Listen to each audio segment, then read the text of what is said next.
Doctor M के Paliwal, assistant professor in chemistry, government girls college Chomu.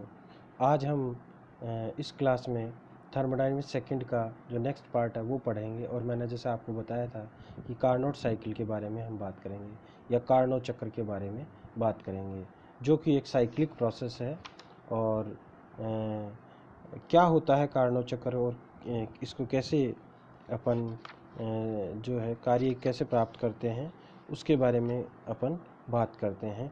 तो आप स्टार्ट करते हैं कि क्या होता है कार्नोट चक्र। ये एक ऐसा चक्र होता है जिसमें कोई तंत्र कुछ उत्क्रमणीय प्रक्रमों से गुजरते हुए अपनी मूल अवस्था में लौट आता है, मतलब एक साइक्लिक प्रोसेस है। दूसरा है, कार्नोट ने ऊष्मा को यांत्रिक ऊर्जा में बदलने की युक्ति बताई, जिसे ऊष्मा इंजन कहते हैं, तथा कार्नोट के सम्मान में इस चक्रीय प्रक्रम को कार्नोट चक्र कहा है या कहा जाता है। ऊष्मा को यांत्रिक कार्य में बदलने की युक्ति जो कार्नोट ने बताई उसे ही अपन कार्नोट साइकिल कहते हैं। सिंपल सी बात याद रखनी है कि अपन को ऊष्मा को यांत्रिक कार्य में बदलना है। चक्रीय प्रक्रम को संपन्न करने के लिए ऐसा सिलेंडर लिया जाता है जिसमें एक भारीहीन व घर्षण रहित पिस्टन लगा रहता है। इस सिलेंडर में 1 मोल आदर्श गैस लेते हैं जो तंत्र है। इसका मतलब हमारे पास जो सिस्टम है वह 1 मोल आदर्श गैस है। इस तंत्र का द्रव्यमान गैस का मोलर द्रव्यमान होगा, आप जानते हो, जो कि निश्चित है। अतः ताप, दाब व आयतन में से किन्हीं 2 चरों की सहायता से तंत्र की किसी भी अवस्था की व्याख्या की जा सकती है। कार्नोट चक्र अथवा ऊष्मा इंजन 2 ऊष्मा कुंडों के मध्य कार्य करता है, जिनके ताप क्रम से T1 व T2 है। कार्नोट जो साइकिल होता है वो 2 ऊष्मा कुंडों, मैंने आपको बताया कुंड जो है वो तंत्र है, और जो कल मैंने क्लास में बताया था कुंड जो है वो तंत्र है, और जो वजन होता है वो परिपार्श्विक की तरह कार्य करता है। ठीक है। और उन दोनों का जो है ऊष्मा कुंडों के मध्य कार्य करता है, उनका जो ताप है क्रम से T1 और T2 है। अब ऊष्मा कुंड क्या है? Heat reservoir. ऐसे तंत्र को ऊष्मा कुंड कहा जाता है जिनका ताप तंत्र के प्रत्येक भाग में समान हो। इस तंत्र की ओर ऊष्मा की कुछ मात्रा प्रवाहित करने से अथवा इससे कुछ मात्रा में ऊष्मा निकालने से तंत्र के ताप पर कोई प्रभाव नहीं पड़ता है। ऊष्मा कुंड वह होता है जिससे अगर कुछ ऊष्मा निकाल लें या उसमें से कुछ ऊष्मा दे दें तो उसके टेम्परेचर में कोई चेंज नहीं आता है, उसे हीट रिजर्वायर कहते हैं। अब देखिए, जब किसी ऊष्मा कुंड से कुछ मात्रा में ऊष्मा निकालते हैं तो वह स्रोत यानी सोर्स की भांति कार्य करता है, और इसकी ओर यानी ऊष्मा कुंड की ओर कुछ मात्रा में ऊष्मा को प्रवाहित होने दिया जाए तो इसे सिंक कहते हैं। ठीक है, सिंपल सी बात है, किसी से कुछ निकालते हैं तो वो स्रोत की तरह कार्य करता है, और किसी में कुछ डालते हैं तो वो सिंक की तरह कार्य करता है, जैसे अपन बर्तन धोने वाले में सिंक डालते हैं। तो ऊष्मा कुंड जो होता है वो स्रोत, उसके लिए हमेशा जो ऊष्मा होती है वो माइनस के रूप में ली जाती है क्योंकि उससे निकाल रहे हैं, और सिंक जो होता है उसके लिए हमेशा जो ऊष्मा होती है वो पॉजिटिव होती है क्योंकि ऊष्मा उसको दे रहे हैं। अब हम बात करते हैं, देखिए आगे। कार्नोट जो चक्र होता है उसमें 4 उत्कीर्णीय प्रक्रम संपन्न होते हैं। कुल 4 प्रकार के उत्कीर्णीय प्रक्रम संपन्न होते हैं जिनसे गुजरकर तंत्र जो है, सिस्टम है, वो अपनी मूल अवस्था में लौट आता है। ये 4 प्रक्रम निम्न है। कौन कौन सा है? समतापीय प्रसार, दूसरा है रुद्धोष्म प्रसार, तीसरा है समतापीय संपीड़न, और चौथा है रुद्धोष्म संपीड़न। अब देखिए, कार्नोट चक्र के लिए हमने एक ग्राफ बनाया है। इधर P दाब लिया है, इधर आयतन लिया है, 2 पैरामीटर ले लिए। और यहाँ पर हमें ध्यान रखना चाहिए कि T1 जो है हमेशा वो T2 से ज़्यादा है।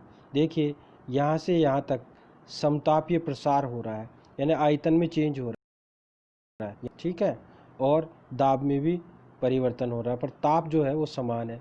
देखिए, P1 V1 T1 है यहाँ पर A पोजीशन पर, और B पे क्या है? P2 V2, यानी दाब और आयतन तो चेंज हो गया पर ताप जो है T1 है, सेम है। फिर बी से सी पोजीशन पे अगर अपन जाते हैं तो ये रुद्धोष्म प्रसार होता है। रुद्धोष्म प्रसार का मतलब यहाँ पर जो है हीट है उसमें कोई चेंज नहीं आ रहा, क्यू में कोई चेंज नहीं आ रहा। तो बी से सी में जाएंगे तो हमारे पास दाब ताप आयतन की वैल्यू जो हो जाएगी P3 V3 और T3 हो जाएगा। अब अपन यहाँ से समतापीय संपीड़न करेंगे तो ताप जो है वो तो समान रहेगा, यानी T2 से T2 ही रहेगा, पर दाब व आयतन में परिवर्तन आ जाएगा। तो डी जो पोजीशन है वो हमारे पास हो जाएगी P4 V4 T2। ठीक है। अब हम जो है फिर यहाँ से अपन डी से वापस ए में जाएंगे, यानी cyclic process A B C D से गुजरकर पुनः ए से आ जाएगा। ये रुद्धोष्म संपीड़न है। यहाँ पर भी जो Q है वो हमेशा बराबर रहेगा, ऊष्मा जो है वो चेंज नहीं होगी, ऊष्मा में परिवर्तन शून्य होता है। तो ए जो पोजीशन है वहाँ पर P1 V1 और T1 हमारे पास दाब आयतन और ताप की कंडीशंस हो जाएंगी। तो अपन बात करते हैं एक एक कंडीशन की। सबसे पहले आइसोथर्मल एक्सपांशन में कितना कार्य होता है उसकी बात करते हैं। आइसोथर्मल एक्सपांशन या समतापीय प्रसार। सबसे पहले सिलेंडर को T1 ताप वाले ऊष्मा कुंड से जोड़ते हैं। इस समय तंत्र का आयतन माना V1 व दाब P1 है। चित्र में अवस्था A दिखा रखी है जो। अब इस स्थिर ताप T1 पर गैस का प्रसार करके उसका आयतन V2 कर देते हैं। माना इस समय इसका दाब P2 है और चित्र में ये जो अवस्था है वो B है।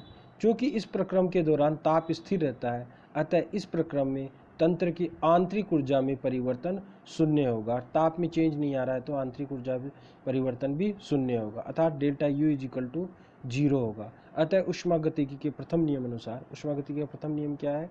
Delta U equal to Q minus W।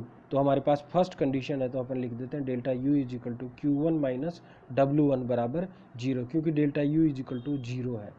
तो अब हमारे पास हम इसको लिख सकते हैं Q1 बराबर W1, समीकरण 1 के रूप में हमारे प्राप्त हो जाएगी। स्थिर ताप T1 पर गैस का प्रसार V1 से V2 तक करने पर तंत्र द्वारा पिस्टन पर किया गया कार्य जो हो जाएगा, तंत्र द्वारा सिस्टम जो है वो चूँकि आयतन में क्या हो रहा है, विस्तार हो रहा है, आयतन में वृद्धि हो रही है, अतः कार्य जो है वो तंत्र द्वारा किया जा रहा है। तो W जो हो जाएगा वह क्या हो जाएगा? W1 बराबर RT1 ln V2 upon V1। क्योंकि हमारे को पता है N जो है उसका मान 1 है, यानी कि 1 मोल है। हमने पहले ही कहा है कि हमने एक गैस जो है वो 1 मोल लिया है। समीकरण 1 व 2 से अपन क्यों Q1 बराबर W1 है तो W1 बराबर Q1 हो जाएगा। तो जो W1 का मान है वही Q1 का मान हो जाएगा। तो हमारे पास हो जाएगा, क्या हो जाएगा? W1 Q1 बराबर RT1 ln V2 upon V3, जो कि समीकरण 3 द्वारा बताया गया। अर्थात तंत्र द्वारा अवशोषित ऊष्मा समतापीय प्रसार में तंत्र द्वारा किए गए कार्य के बराबर होगी। दूसरी जो बात है रुद्धोष्म प्रसार। अब रुद्धोष्म परिस्थितियां प्राप्त करने के लिए सिलेंडर को ऊष्मा कुंड से हटाकर ऐसे अचालक जैकेट में फिट करते हैं जिसमें तंत्र न तो ऊष्मा ग्रहण कर सकेगा न त्याग सकेगा। ऐसी रुद्धोष्म परिस्थितियों में इस तंत्र का प्रसार करके माना आयतन V3 हो जाता है। माना अब इसका दाब P3 है, वह ताप माना T1 से घटकर T2 हो जाता है। चित्र में जो अवस्था C दे रखी है, क्योंकि यह प्रसार रुद्धोष्म परिस्थितियों में संपन्न किया गया है, अतः Q2 जो होगा वो 0 होगा और ऊष्मागतिकी के प्रथम नियम अनुसार क्या हो जाएगा? Delta U equal to Q2 minus W2। और चूंकि Q2 जो है 0 है तो डेल्टा U जो हो जाएगा वो माइनस W2 के बराबर हो जाएगा। और हम जानते हैं डेल्टा U जो होता है वो CV dt के बराबर होता है। अतः हमारे पास समीकरण जो हो जाएगी delta U equal to minus W2 equal to CV dt। तो W2 बराबर क्या हो सकता है? Minus CV dt। अब माइनस CV dt को अपन क्या लिख सकते हैं? Minus CV T2 minus T1। अब इसको अपन अगर माइनस से मल्टीप्लाई कर देंगे तो हमारे पास क्या आ जाएगा? CV T1 minus T2। अतः रुद्धोष्म प्रसार में किया गया कार्य जो होगा वो हो जाएगा W2 equal to CV into T1 minus T2, जो समीकरण 4 के रूप में बताया गया है। अब अपन बात करते हैं नेक्स्ट जो है तीसरा जो प्रोसेस है वो समतापीय संपीड़न है, आइसोथर्मल कंप्रेशन है। जब सिलेंडर को रुद्धोष्म परिस्थितियों से हटाकर कम ताप वाले T2 वाले ऊष्माकुंड से जोड़ देते हैं और स्थिर ताप T2 पर गैस को संपीड़ित करते हैं। इस प्रक्रम में गैस का आयतन V3 से घटकर V4 हो जाता है। माना इस समय इसका दाब P4 है, जो कि चित्र में अवस्था D बता रखी है। चूंकि प्रक्रम समतापीय है, अतः तंत्र की आंतरिक ऊर्जा में परिवर्तन डेल्टा U का मान 0 होगा। आपने बताया ही, पहले ही हमने बताया। तो डेल्टा U बराबर 0 होगा। तो ऊष्मागतिकी के प्रथम नियम अनुसार क्या हो जाएगा, delta U is equal to Q3 minus W3 बराबर 0। तो माइनस Q3 इजिकल टू क्या हो जाएगा, माइनस W3, जो समीकरण 5 में बताया गया है। स्थिर ताप पर संपीड़न के लिए तंत्र पर किया गया कार्य जो हो जाएगा माइनस W3 बराबर RT2 ln V4 by V3 हो जाएगा। ठीक है। अब समीकरण 5 व 6 से अपन क्या हो जाएगा, क्योंकि माइनस W3 बराबर माइनस Q3 है, तो हमारे पास हो जाएगा minus Q3 is equal to RT2 ln V4 upon V3, अर्थात तंत्र द्वारा त्यागी गई ऊष्मा तंत्र पर किए गए कार्य के समान होती है। ये अपन पहले ही बात कर चुके हैं। अब अपन बात करते हैं फोर्थ, रुद्धोष्म संपीड़न की, एडियाबैटिक कंप्रेशन की। चौथे व अंतिम पद में सिलेंडर को ऊष्माकुंड से हटाकर फिर वापस चालक जैकेट में फिट करके रुद्धोष्म परिस्थितियाँ लाते हैं। अब पिस्टन द्वारा तंत्र पर W4 कार्य करके गैस को संपीड़ित करके उसके मूल आयतन V1 पर ले आते हैं, जहां इसका दाब P1 है, अर्थात तंत्र कार्नो चक्र को पूर्ण करके अपनी मूल अवस्था में लौट आता है। क्योंकि रुद्धोष्म परिस्थितियों में Q बराबर 0 होता है, अतः ऊष्मागतिकी के प्रथम नियम अनुसार delta U is equal to Q4 minus W4, और Q4 की वैल्यू 0 है, तो delta U is equal to minus W4 हो जाएगा। और अपन जानते हैं delta U is equal to क्या होता है, CVDT। तो delta U is equal to minus W4 is equal to हो जाएगा CVDT इज इक्वल टू हो जाएगा W4 is equal to minus CVDT, तो इज इक्वल टू इसके बराबर हो जाएगा minus CV into T1 minus T2। अब W4 बराबर हो जाएगा माइनस CV T1 T2, समीकरण 7 हो गया। अब पूरे चक्रीय प्रक्रम में कुल जो कार्य होगा या कार्य प्रभाव जो होगा वो W साइक्लिक बराबर क्या हो जाएगा, W1 plus W2 plus W3 plus W4। ठीक है। अब समीकरण 2 से W1 का मान, समीकरण 4 से W2 का मान, समीकरण 6 से W3 का मान और समीकरण 7 से W4 का मान रखने पर हम जब इन सब का मान रख देंगे तो हमारे पास समीकरण ये प्राप्त हो जाएगी, जो होगी W साइक्लिक के रूप में ये वाली। देखिए जो W1 की वैल्यू है RT1 ln V2 upon V1 plus CV T2 minus T1 इन plus RT2 ln V4 upon V3 plus into minus CV T1 minus T2। अब देखिए RT1 ln V2 upon V1 plus CV T1 minus T2 plus RT2 ln V4 upon V3 minus CV T1 minus T2। अब देखिए ये दोनों cut जाएंगे आपस में, ये इससे कट जाएगा, ये प्लस की वैल्यू ये माइनस की, तो हमारे पास समीकरण 9 जो है वो इस रूप में प्राप्त हो जाएगी। W साइक्लिक बराबर RT1 ln V2 upon V1 plus RT2 ln V4 upon V3। चूँकि चित्र से स्पष्ट है V1 व V4 एक रुद्धोष्म वक्र पर है, वह V2 व V3 जो है वो दूसरे रुद्धोष्म वक्र पर है। इस प्रकार है कि V1 अपॉन V2 जो है वो V4 अपॉन V3 के बराबर हो जाएगा। अतः समीकरण 9 को निम्न प्रकार से भी लिखा जा सकता है। क्या लिखा जा सकता है, या तो अपन V2 अपॉन V1 के बराबर V4 बाई V3 लिख दें, या V4 अपॉन V3 के बराबर V1 अपॉन V2 रख दें। तो अपने पास जो है वो ऐसे रख सकते हैं अपन, क्या हो जाएगा W साइक्लिक बराबर RT1 ln V2 upon V1 plus RT2 ln V1 upon V2। देखिए यहाँ पर क्या था V4 अपॉन V2, यहाँ पर V2/V1 है और V1/V2 जो है V4/V3 के बराबर है, तो हमने ये वैल्यू रख दी है। तो हमारे पास समीकरण ये प्राप्त हो गया। अब अपन इसको ऐसे भी लिख सकते हैं, W साइक्लिक बराबर RT1 ln V2/V1 minus RT2 ln V2/V1।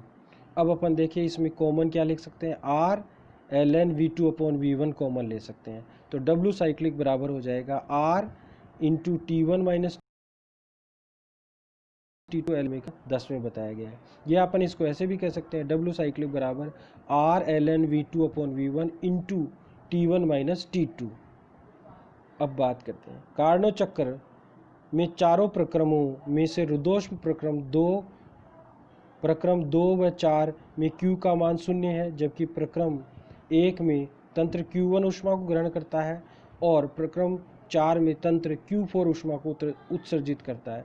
अतः पूरे चक्रीय प्रक्रम में कुल ऊष्मा प्रभाव जो होगा वो हो जाएगा Q cyclic is equal to Q1 minus Q3। समीकरण 3 व 6 से Q1 व Q3 का मान रखने पर Q साइक्लिक बराबर RT1 ln V2/V1 minus into minus RT2 ln V4/V3। इसको आगे सॉल्व करेंगे तो ये ऐसे लिख सकते हैं, Q cyclic is equal to RT1 ln V2/V1 plus RT2 ln V1/V2। इसको माइनस में कर देंगे तो उल्टा हो जाएगा ये। तो W साइक्लिक बराबर RT1 ln V2/V1 minus RT2 ln V2/V1। अब इसमें जो R ln V2/V1 कॉमन आ जाएगा, तो हमारे पास Q साइक्लिक बराबर हो जाएगा T1 minus T2 ln V2/V1, जो समीकरण 11 में बताया गया है। अतः उच्च ताप T1 पर ऊष्मा की कुल मात्रा Q1 है और इससे उत्पन्न कुल कार्य W साइक्लिक है। अतः समीकरण 3 व 10 से हमारे पास हो जाएगा W cyclic upon Q1 is equal to R into T1 minus T2 ln V2/V1 upon RT1 ln V2/V1। देखिए R ln V2/V1 कट जाएगा तो हमारे पास कार्नो इंजन की दक्षता आ जाएगी। ये कार्नो इंजन की दक्षता है जो कि किसके बराबर हो जाएगा, W साइक्लिक बराबर हो जाएगा T1 minus T2 upon T1। ठीक है, और यही कार्नो समीकरण कहलाती है जो 12 के रूप में बताई गई है। और ये हुआ इससे उच्च ताप वाले ऊष्मा कुंड से ग्रहण की गई ऊष्मा पूर्णतः कार्य में परिवर्तित नहीं होती, यानी कि दक्षता जो है वह तापांतर के समानुपाती होती है। अपन अब कल जो बात करेंगे वो नेक्स्ट क्लास में बात करेंगे, जिसमें कार्नो इंजन की दक्षता के बारे में बात करेंगे और कार्नो थ्योरम के बारे में बात करेंगे। धन्यवाद।